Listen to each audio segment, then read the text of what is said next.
ಇವತ್ತು IPLನ ಎರಡನೇ match Punjab Kings versus Delhi capitals. So ಮೊದಲನೇದಾಗಿ ಟಾಸನ್ನು ನೋಡೋದಾದರೆ, ಸೊ ಇವತ್ತಿನ ಟಾಸನ್ನು ಮೊಹಾಲಿಯಲ್ಲಿ ಧವನ್ ಅವರು ತೂರ್ತಾರೆ. ಸೊ ಪಂತ್ ಅವರು ಹೇಳೋದ್ರಿಂದ ಟಾಸನ್ನು ಪಂತ್ ಗೆಲ್ಲುವಂತಹ ಚಾನ್ಸಸ್ ಇದೆ. ಸೊ ಟಾಸ್ ಡೆಲ್ಲಿ ಗೆಲ್ಲುತ್ತೆ. Next head to head. So head to ಹೆಡ್ಡಲ್ಲಿ ರೆಕಾರ್ಡ್ ಅಂತ ನೋಡೋದಾದರೆ, ಟೋಟಲ್ ಇವರು 32 ಮ್ಯಾಚ್ಗಳನ್ನ ಆಡಿದ್ದಾರೆ. ಅದರಲ್ಲಿ ಪಂಜಾಬ್ ಕಿಂಗ್ಸ್ 16 ಗೆದ್ದಿದ್ರೆ, ಡೆಲ್ಲಿ 16 ಗೆದ್ದಿದೆ. ಸೊ ಎರಡೂ ಕೂಡ ಈಕ್ವಲ್ ಆಗಿದೆ. Pitch report. So pitch report ನೋಡೋದಾದರೆ, ಇದು ಹೊಸ ಪಿಚ್ ಆಗಿರೋದ್ರಿಂದ ಸೊ ಇಲ್ಲಿ ಸೆಕೆಂಡ್ ಬ್ಯಾಟಿಂಗ್ಗೆ ಗೆಲ್ಲುವಂಥ ಚಾನ್ಸಸ್ ತೀರಾ ಕಡಿಮೆ. ಇಲ್ಲಿ ಆವ್ರೇಜ್ ಸ್ಕೋರು 172 ಇರ್ತದೆ. ಸೊ ಈ ಪಿಚ್ಚು ಪೇಸರ್ಸ್ಗೆ ಹೆಲ್ಪ್ ಆಗ್ತಿದೆ. Pitch behaviour batting friendly, score ಜಾಸ್ತಿಯನ್ನು ಹೊಡೆಯುವಂತಹ ಚಾನ್ಸಸ್ ಇದೆ.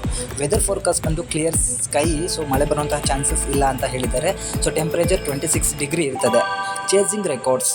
ಸೊ ಈ ಪಿಚ್ಚಿನಲ್ಲಿ ಚೇಸಿಂಗ್ ರೆಕಾರ್ಡ್ಸ್ ನೋಡೋದಾದರೆ ತೀರಾ ಕಡಿಮೆ ಇದೆ. ಇಲ್ಲಿ ಬ್ಯಾಟಿಂಗ್ ಫಸ್ಟ್ ಮಾಡೋರು ಗೆಲ್ಲುವಂತಹ ಚಾನ್ಸಸ್ಸು ಜಾಸ್ತಿ ಇರೋದ್ರಿಂದ ಇಲ್ಲಿ ಟಾಸ್ ಗೆದ್ದವರು ಬ್ಯಾಟಿಂಗನ್ನು ತಗೊಳ್ತಾರೆ. Next match winners. So toss ಗೆಲ್ಲೋರು ಮ್ಯಾಚನ್ನು ಗೆಲ್ತಾರೆ. ಯಾಕಂದರೆ ಇಲ್ಲಿ ಬ್ಯಾಟಿಂಗ್ ಫಸ್ಟ್ ತಗೊಳ್ತಾರೆ ಯಾರು ಟಾಸ್ ಗೆಲ್ತಾರೆ. ಅದರಿಂದಾಗಿ ಡೆಲ್ಲಿ ಕ್ಯಾಪಿಟಲ್ಸು ಈ ಮ್ಯಾಚನ್ನು ಗೆಲ್ಲುತ್ತೆ.